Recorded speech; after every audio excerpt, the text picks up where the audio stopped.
नमस्कार. सानी कलारंग मी नीना बेगमपुरे तुमचं माझ्या चॅनलमध्ये मनापासून स्वागत. बऱ्याच जणांनी जे सुचवलं होता विषय की आम्हाला प्रवासाला जायच्या आधी पोट साफ होत नाही, त्याच्यावर काहीतरी प्रेशर पॉईंट सांगा ना.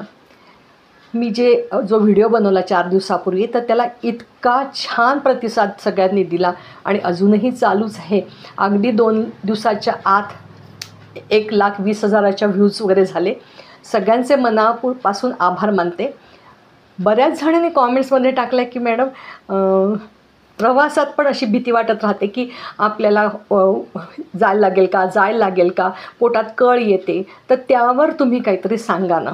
आपल्याला एक तर सकाळी आपलं पोट साफ झाल्यावर आपण आपल्या शरीराला स्वयंसूचना म्हणतात ना, त्या द्यायच्या असतात. आपल्याला बाकीचं कोणी मदत करणार नाही, आपणच आपल्या शरीराला स्वयंसूचना द्यायच्या की आज माझं पोट खूप छान साफ झालेलं आहे, माझं शरीराने मला खूप छान साथ दिलेली आहे.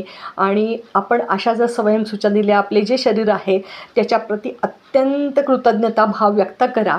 अगदी तुम्ही सांगा की डोळ्यामुळे मी बघू शकतो, हातामुळे काही काम करू शकतो, पोटावर हात फिरवा, असं अगदी प्रेमाने हात फिरवा.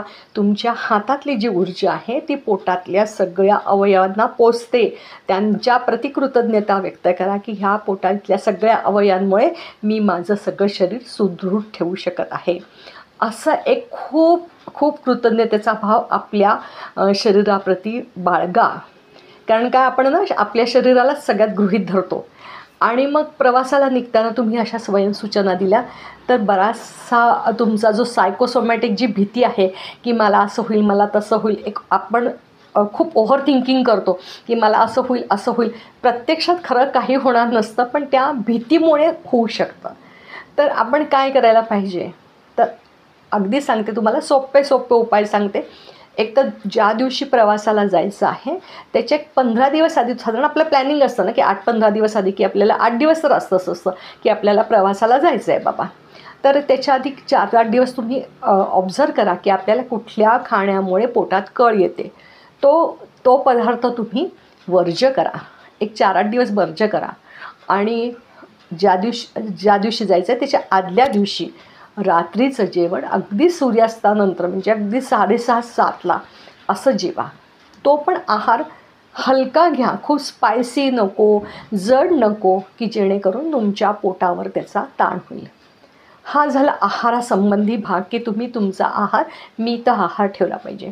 दुसऱ्या दिवशी सकाळी उठल्यावर तुम्ही जेव्हा फ्रेश होता तेव्हासुद्धा शरीराला स्वयंसूचना द्यायच्या. त्यातूनही तुम्हाला जर वाटलं तर तुम्ही एका कपामध्ये 1 चमचा जिरं टाका, उकळा, त्याचं पाणी काढा करून तो प्या. किंवा आलं असतं की नाही आपलं, आलं हे अत्यंत आपल्यासाठी उपयोगी आहे. तर आलं किसा, पाण्यात टाका, उकळा. किंवा आलं आणि मध असंसुद्धा तुम्ही चावून खाल्लं तरीसुद्धा तुम्हाला प्रवासात त्रास होणार नाही. तसंच आपल्या ह्याच्या पर्समध्ये, पाकिटामध्ये, पिशवीमध्ये तुम्ही जे काय बाळगत असाल त्याच्यामध्ये ओवा ठेवा. ओवा सतत चघळत ठेवा. ओवा आणि बडीशेप त्यांनीसुद्धा तुम्हाला खूप पोटाला आराम मिळेल आहे. तर ह्या छोट्या टिप्स आहेत की जेणेकरून तुम्हाला म्हणजे पोटाला काही त्रास होणार नाही. तसंच आदल्या दिवशी तुम्ही काय करू शकता माहिती का, आपलं जे आहार आहे त्याच्यामध्ये गाजराचा वापर करा. गाजर जे आहे की नाही, तर शरीरातलं हे गाजर उकडून घ्या किंवा कोशिंबीर करून घ्या, कसंही. तर जे आहे ते आपल्या शरीरातलं अतिरिक्त पाणी शोषून घेतं.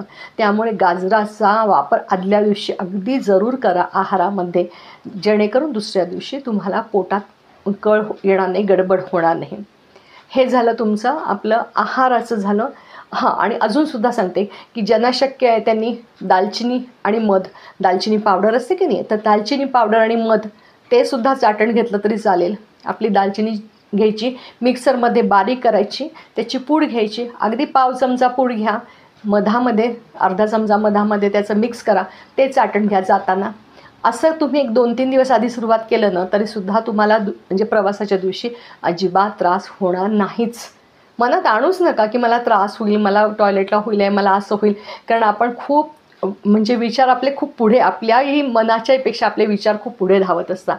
तर सकारात्मक राहा. त्यातून आणखीन तुम्हाला सांगते की तुम्ही विचारलं होतं की ह्याच्यावर काही प्रेशर पॉईंट्स आहेत का, तर नक्कीच आपल्या शरीराने इतकी स्वतःची छान सोय करून ठेवली आहे. खरं सांगू, आपलं आरोग्य आपल्या हातामध्ये, हे लक्षात ठेवायचं. उठसूट आपण म्हणजे तुम्ही बघा ना, प्राणीसुद्धा काही उठसूट कुठल्या डॉक्टरकडे जातात का, तर आपण आपलं आरोग्य आपल्या हातात ठेवायचं. तर कसं करायचं हे प्रेशर पॉईंट्स तुम्हाला दाखवते. ही जी आपल्या हे मधलं बोट आहे की नाही, या मधल्या बोटापासून अशी रेष काढा. हे ही रेष आपल्या ह्याच्यापर्यंत तुमच्या तळव्यापर्यंत दिसते तुम्हाला. ही अशी ही मधली बोट इथे काढलं आणि आपली ही रेषा आणि ही रेषा की नाही, ह्या दोन्ही रेषा की नाही, ह्या दोन रेषांच्या मध्ये आपलं ही आणि ही रेषा, या दोन रेषांच्या मध्ये हा जो पॉईंट आहे, हा पॉईंट आणि हे जे आपला ह्या मनगटाचा हे आहे, कड आहे, त्याच्या पुढे एक अगदी 2 बोटं इथे हा पॉईंट आहे. ह्याच्यावर तुम्ही पेनाने ज्याचं टोक निघालं आहे त्याला असं प्रेशर देत राहा. असं तुमच्याकडे प्रवासामध्ये तुमच्याकडे ह्याच्यामध्ये पर्समध्ये असं पेन ठेवा की ज्याचं रिफिल काढलेलं आहे.